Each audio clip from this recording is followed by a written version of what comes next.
بسم اللہ الرحمن الرحیم۔ دنیا کا سب سے بڑا خوف کسی انسان سے نہیں بلکہ اللہ تعالیٰ کے سامنے کھڑے ہونے کا ہے۔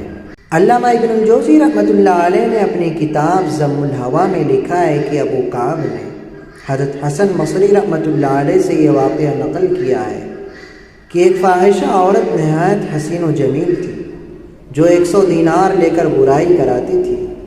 ایک عابد و زاہد کی ایک بار اس پر جو نظر پڑی تو وہ اس کے عشق میں مبتلا ہو گیا اور اس کے پاس جانے کے لیے 100 دینار جمع کرنے لگا، اور کام دھام کر کے اس نے 100 دینار جمع کر لیے، اور ایک دن اس کے گھر پہنچ گیا اور اپنا مدعا پیش کیا۔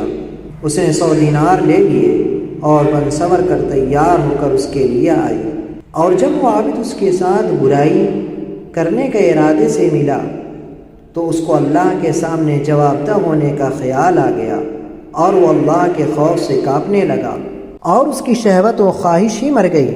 اس نے کہا کہ مجھے چھوڑ دے تاکہ میں یہاں سے نکل جاؤں، اور یہ دینار تجھے ہی دے دیتا ہوں۔ اس فاحشہ عورت نے تعجب سے کہا کہ کیا ہوا؟ تو نے تو بڑی محنت سے یہ دینار جمع کیے تھے اور میں تجھے پسند آ گئی تھی، اور آج تجھے یہ موقع ملا ہے اور تو اس کو چھوڑ کر جانا چاہتا ہے۔ اس نے کہا کہ یہ اللہ کے خوف اور اس کے سامنے کھڑے ہونے کے ڈر کی وجہ سے ہے۔ اس عورت نے کہا کہ اگر یہ بات تیری سچ ہے تو سوائے تیرے میرا کوئی شوہر نہیں۔ الغرض وہ وہاں سے نکل آیا اور اپنے گھر چلا گیا، اور وہ عورت بھی توبہ کر کے اس عابد کا پتہ معلوم کرتے ہوئے اس کے پاس پہنچ گئی۔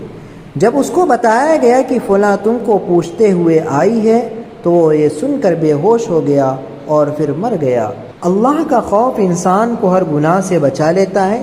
جس کے دل میں اللہ کا ڈر ہو، شیطان اور دنیا اس پر قابو نہیں پا سکتے۔